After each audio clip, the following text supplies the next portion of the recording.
Bora lá de mais uma edição do Águia Digital.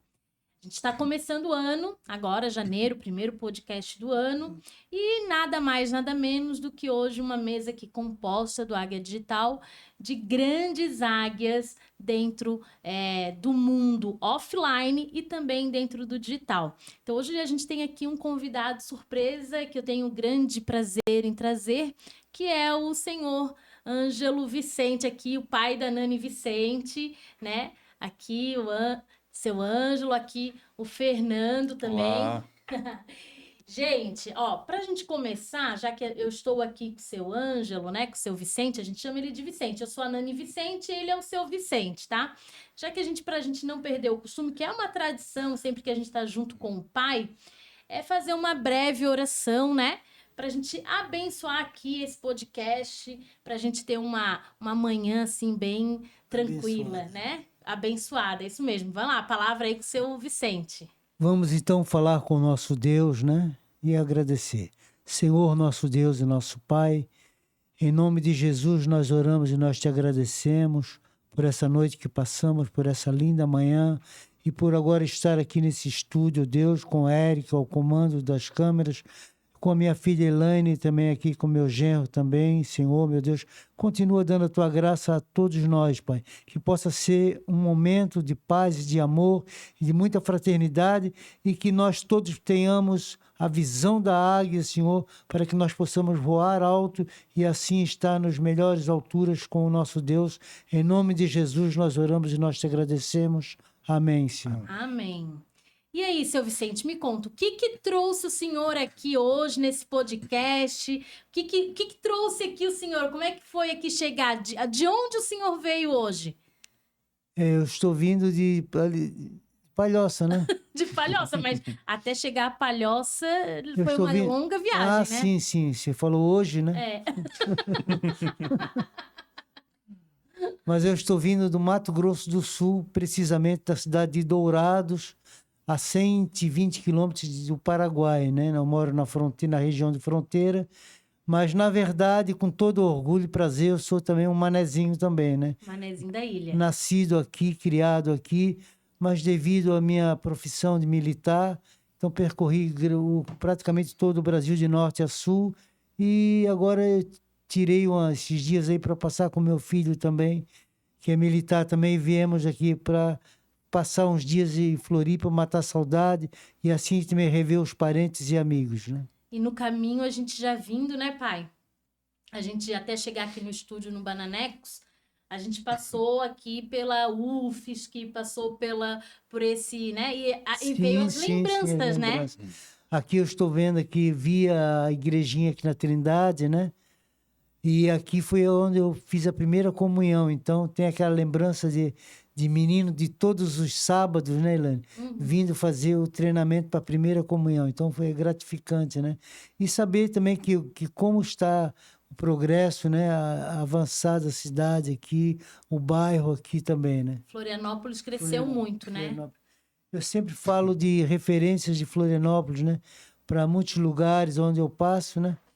Que cada vez que a gente vem tem algo diferente. Então, parabéns aos prefeitos, né? Isso mesmo, ao povo também, por preservar essa linda cidade, essa maravilhosa cidade, né? Isso mesmo.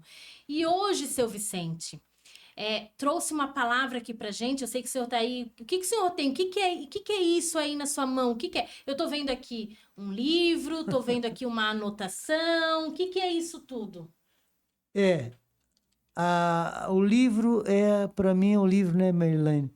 Meu livro de orientações é a Bíblia Sagrada, né? Eu vou fazer aqui só uma palavrinha, uma paradinha. Sim.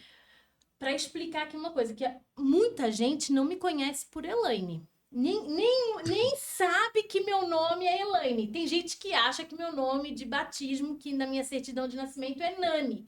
Todo mundo me conhece dentro do digital como Nani Vicente. Sim. Mas os mais chegados, eles me chamam de Elaine. Então, A minha avó não conseguia pronunciar Elaine nunca, então era Cristina. Então era Elaine Cristina, meu nome é Elaine Cristina, a minha avó me chamava de Cristina. E o pai, ele já me chama de Elaine. Então, para quem sabe aqui, para muita gente é uma revelação do meu nome, né? Que é Elaine. Elaine, né? Isso. Então, eu tenho aqui no meu livro de cabeceira e sempre que dirijo, eu tenho a minha vida pautada nos seus princípios, é uma Bíblia, né? Aqui tem uma gaita de boca também, na qual eu aprendi de criança também. Depois eu vou solar um hino. Né? E a gente, então, eu trouxe uma breve meditação também, né?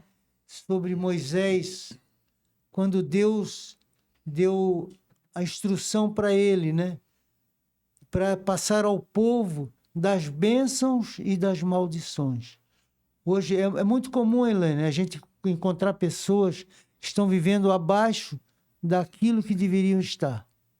Deveriam estar num patamar melhor, estão naufragados. Pessoas, então eu trabalho geralmente com muito isso na igreja, né? Eu não falo em religião, que religião eu sou, porque o importante não é a igreja, mas é os princípios cristãos no qual eu professo, né? Mas então, Moisés então recebeu de Deus os versículos contendo as bênçãos e as maldições. Quando Moisés morreu, Deus chama um outro líder, que era Josué, era um homem que estava sempre ao lado dele nas orações, e quando Moisés subia para falar no monte com Deus, com Moisés, e Josué estava sempre orando, intercedendo pelo encontro deles, para que viesse mais bênçãos. Então, e Deus faz então um anúncio também a Josué, dizendo, olha, se você, né?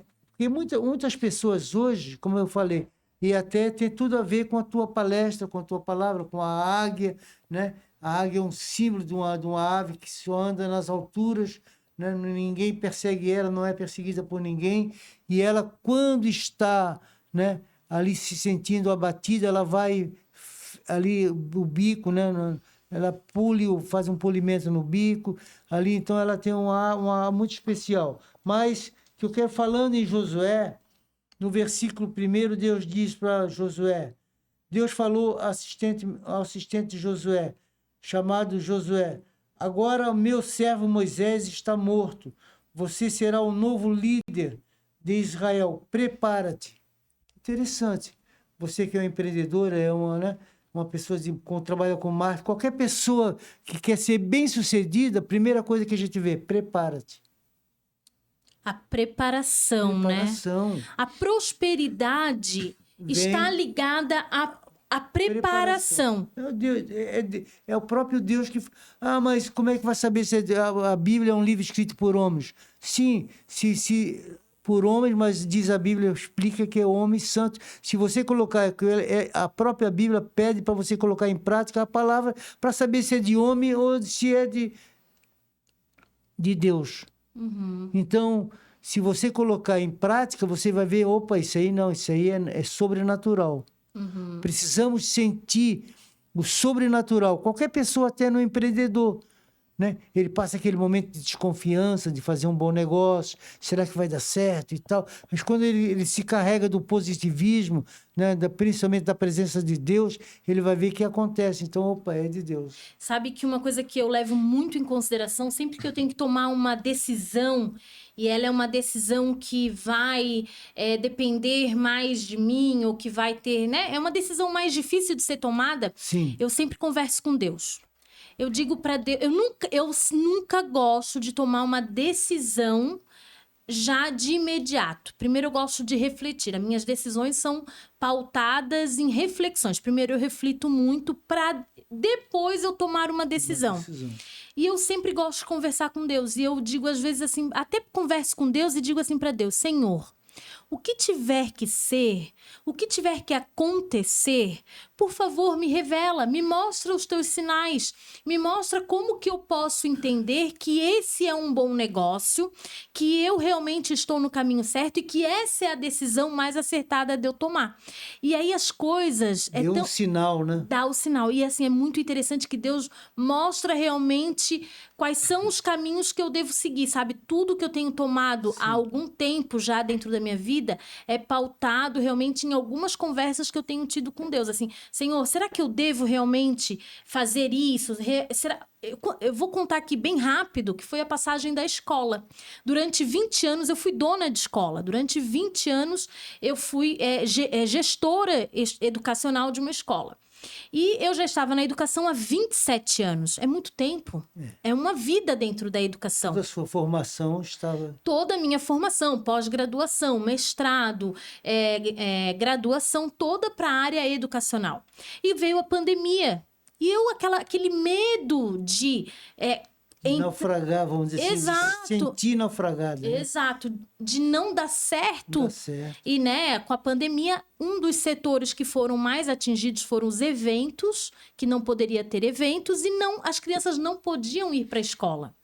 Então, a escola foi um setor que o evento foi liberado, e um ano depois é que as escolas foram liberadas. Então, eu passei por um momento muito difícil. E nisso eu comecei a estudar sobre marketing digital. E aí eu tinha que tomar uma decisão. Ou eu mantinha o colégio, Sim. ou eu me dedicava ao marketing digital. E aí foi muito engraçado que em uma semana me veio aquela decisão. Eu disse, eu vou colocar, Senhor, o que eu devo fazer? Será que eu fecho essa escola? Será que eu mantenho essa escola? Ou será que eu me dedico ao marketing digital? Em uma semana, eu assisti um anúncio de uma expert dentro do digital que estava anunciando um reality show em Alphaville, São Paulo. E eu, muito despretensiosa, gravei o meu vídeo. Sem saber. E mandei meu vídeo e fui selecionada. Que viria à frente, né? Para ir para o reality show. E ganhei o reality show. E aí eu disse, tá aí. E lá dentro dos 10 candidatos do reality show, Sim. Eu era a pessoa mais velha, com 44 anos. Eram pessoas com 16, com 18, 22, eu com 44 anos. Um grande desafio, né? Um grande desafio. Porque a juventude é uma juventude digital. Nós, da década de 70, 80, somos analógicos. E eu ganhei o reality show. Né? Eu ganhei... praticamente não, ganhei todas as provas do reality show. E o que acontece? Eu vi, Deus me colocando, me mostrando que dentro do meu bairro, dentro daquela escola, eu fazia um bom trabalho. Mas dentro do digital, eu continuo educando, mas só que numa proporção muito maior. Então, eu sinto que, realmente, essa coisa de estar ali dentro de um bairro, de uma localidade, eu transformava vidas. Mas era um raio, era um perímetro daquela cidade. E hoje eu alcanço uma proporção ainda muito maior. Então, eu digo que Deus também se comunicou comigo através... E o interessante disso aí, Helena, olhando a trajetória, a gente vê assim que, às vezes, Deus permite a dificuldade em nossas vidas. É isso que eu quero dizer, né? E dali, né? Muitas pessoas ali naufragam, porque não tentam nem subir, nem tentar se agarrar para subir em alguma coisa, buscar porque você gravou lá o reality e, de repente, foi aquilo que você foi se justamente usar. Então, também aqui Josué começou assim, Deus disse, olha, prepara-te, porque tu farás subir, né? Tu farás guiar este povo na travessia do Rio Jordão para entrar na terra que eu prometi hoje. E o interessante é que quando nós olhamos essa passagem de Josué acompanhou toda a rebeldia de Israel. E ele sabia que não ia ser fácil.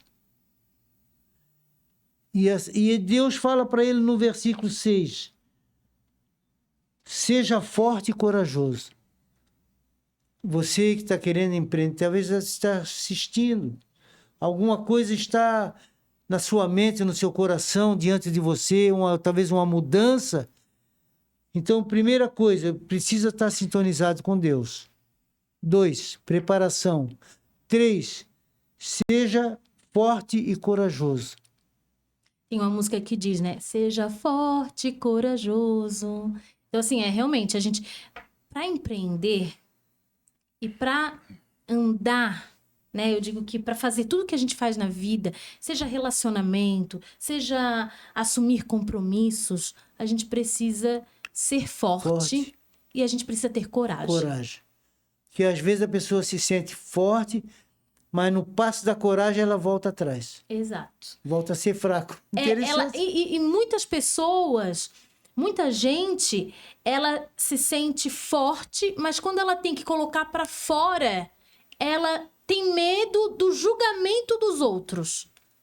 E aí é onde muita gente, eu vejo até dentro do digital, muitas marcas dentro do digital, eu vejo grandes empresários, eu vejo pessoas com muito conhecimento e que poderiam estar aí faturando muito, prosperando dentro do digital com seu negócio, porém se acovarda por medo do julgamento. É incrível, né? Pré-julga.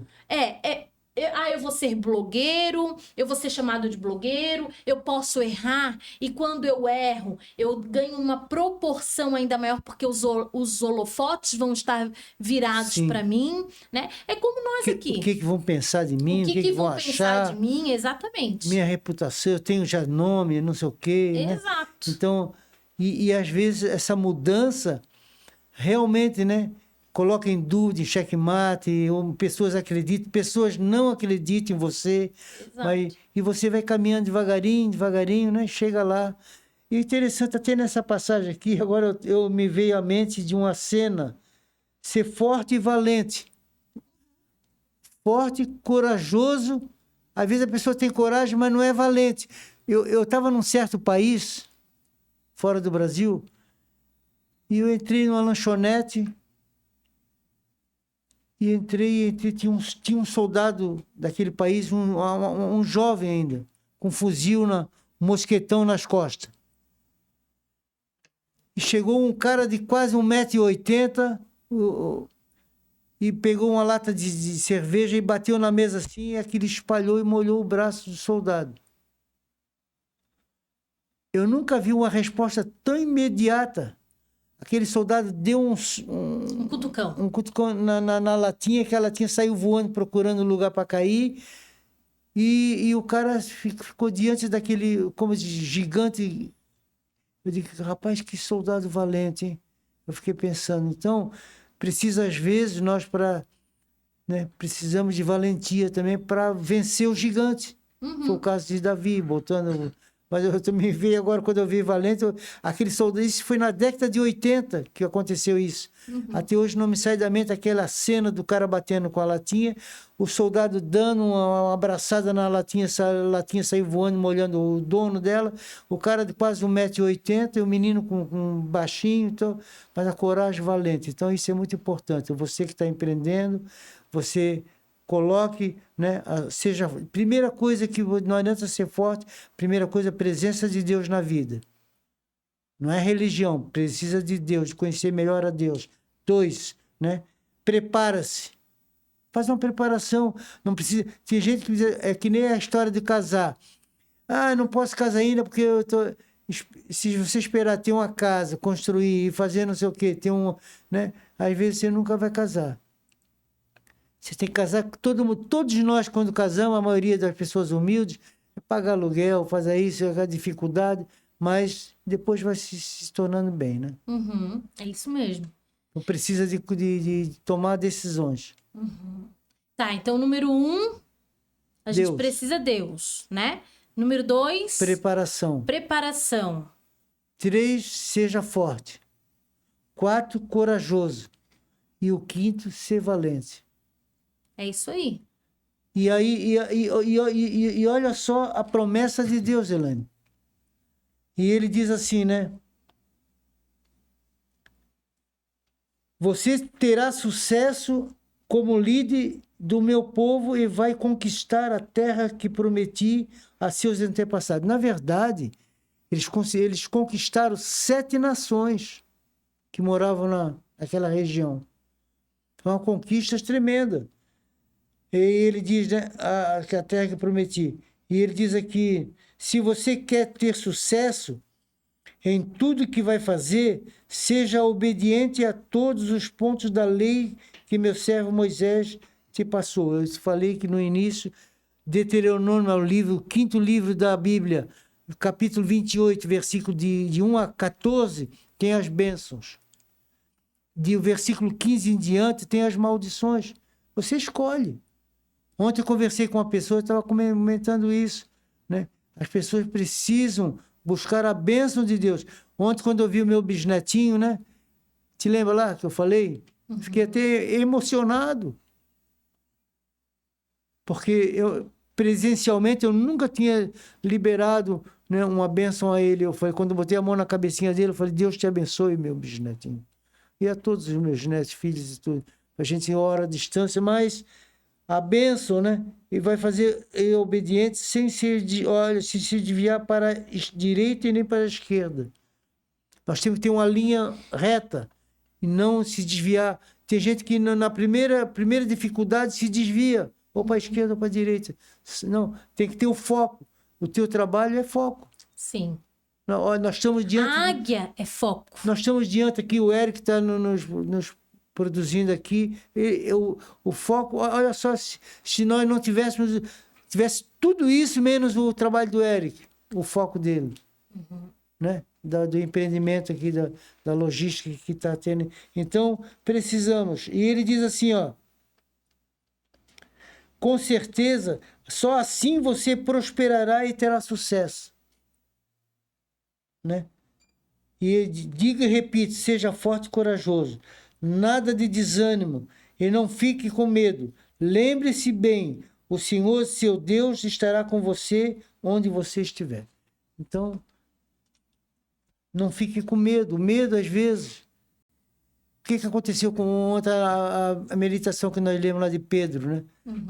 Pedro, Jesus estava no barco, Jesus mandou descer, andou sobre as águas e de repente diz ele que viu aquele ventania e tal, tempestade, ele olhou, deixou de olhar para Jesus, olhou para ali e de repente começou a afundar. O medo, né? Tem um certo escritor bíblico que diz, quando inicia o medo, a fé acaba. E quando a fé acaba, entra o medo. Então, você escolhe. Não deixa a tua fé acabar e não deixa o medo entrar também.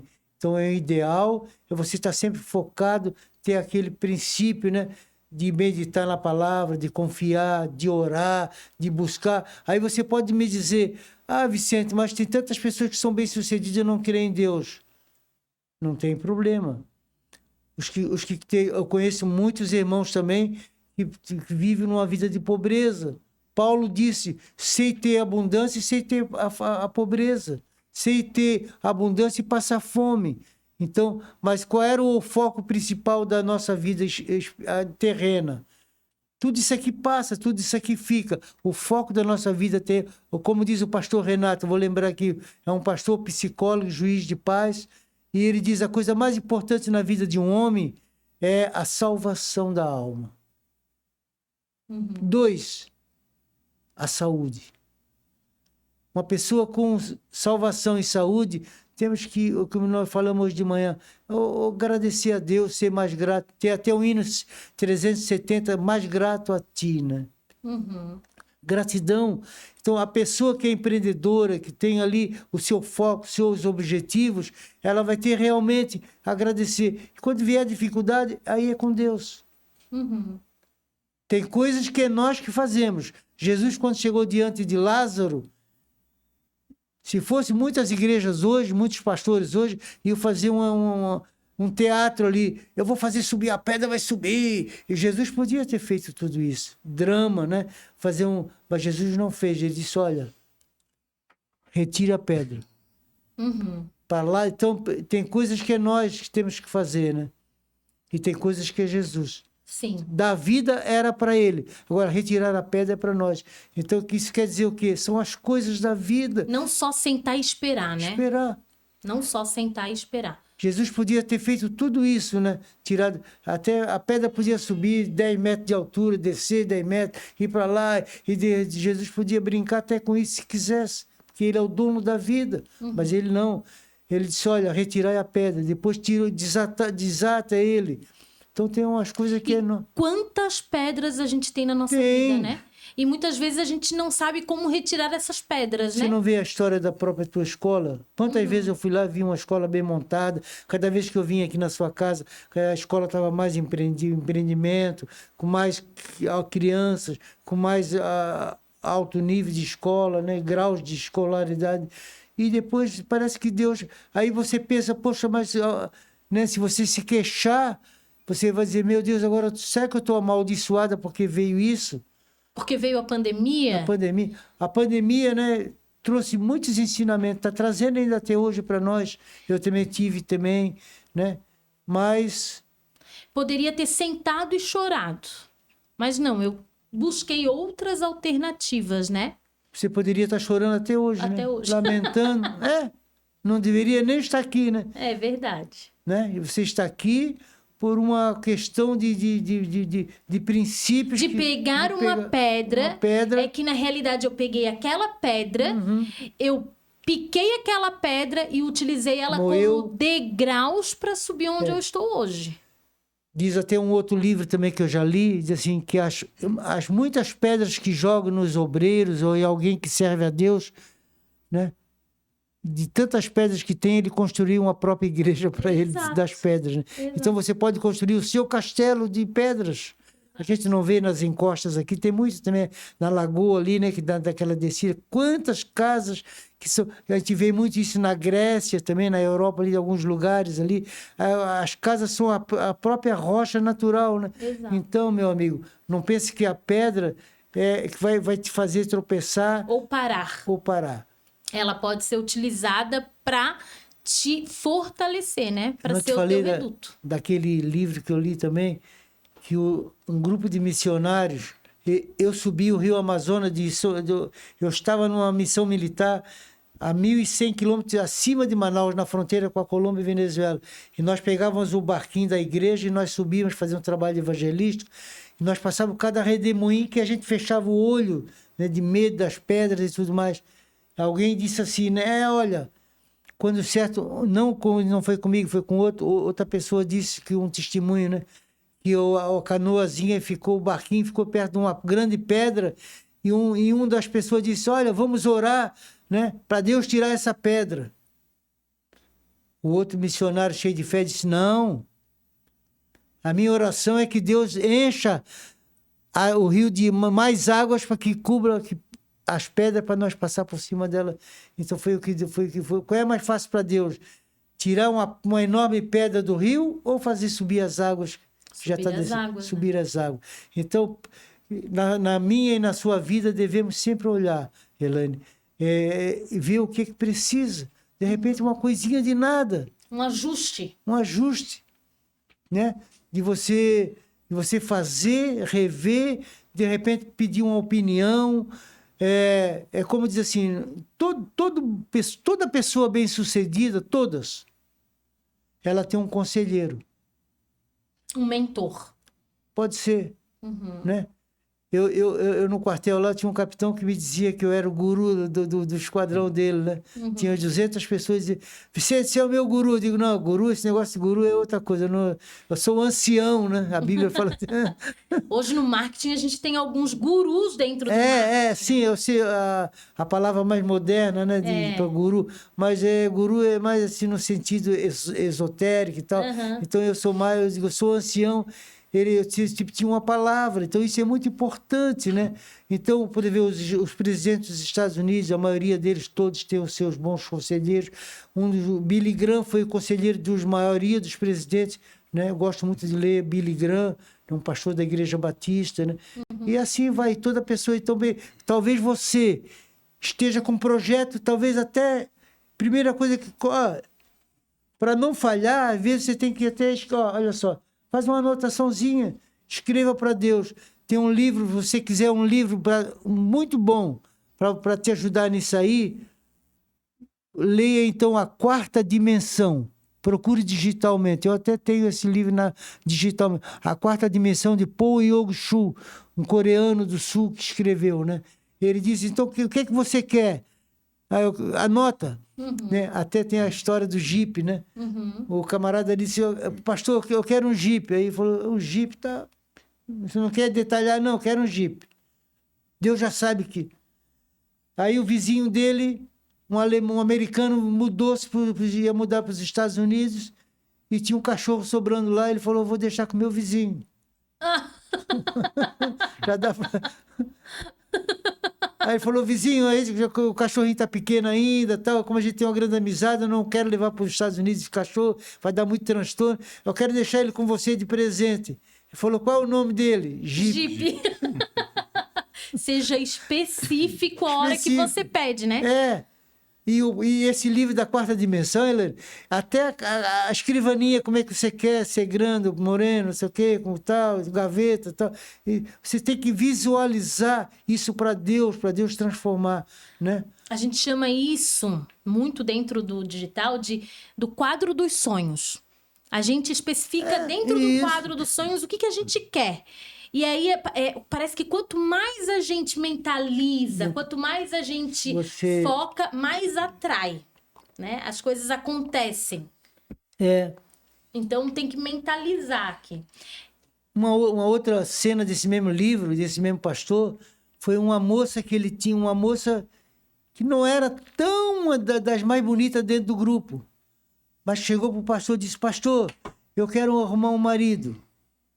Quero me casar. Aí ele sempre dizia, descreva o marido. Oriental, ocidental, que eles eram oriental, né? Coreia do Sul. Como é que você quer? Aí ele falou, quero músico, tal, assim, loiro, tal. Ele conta ele tem vídeo também e tem no livro. Foi uma orquestra dos Estados Unidos para a Coreia do Sul. O maestro, o cara mais galã que tinha, bonitão... Se apaixonou. Se apaixonou pela moça que... Ele era trombonista, maestro. Então ele falou... E aí se apaixonou... Pastor, estou apaixonado por uma moça sua. Qual moça? Aquela lá... Rapaz... Aí ele foi ver a descrição justamente. Mais alto, tal. A gente tem que fazer uma coisa descontraída, né? A minha esposa, a Miriam... né? Ela falou... Quando o pastor falou para ela... Como é que você quer o seu marido, mãe Miriam? Mais ou menos da minha altura, né? Mais ou menos. Desculpa. Veio menos, né? Veio menos. Ela é uns 7, 8 centímetros a mais do que... Então, aí ela disse, você não... Veio o que você pediu, mais ou menos da... Então é interessante os detalhes. As pessoas que... Tem que sonhar, né? Tem que sonhar. Exato, tem que colocar ali, traçar a sua meta e ir adiante, né? Agora, seu Vicente, pra gente finalizar aqui a sua parte, tem aqui esse instrumento musical. Gaita de boca, né? Que é uma gaita de boca. Não esquece aqui de chegar perto. Na verdade, meu instrumento, fala do meu instrumento. O instrumento dele, gente, o instrumento dele mesmo é o saxofone, né? Durante muitos anos ele tocou o saxofone. Mas hoje ele vai trazer aqui pra gente a gaita de boca. A gaita eu aprendi quando criança também, né? E às vezes eu levo para trazer o estojo é menor e o trabalho é menor. Vou tocar um hino que chama-se da Harpa Cristã, 187, que diz de valor em valor. Sim.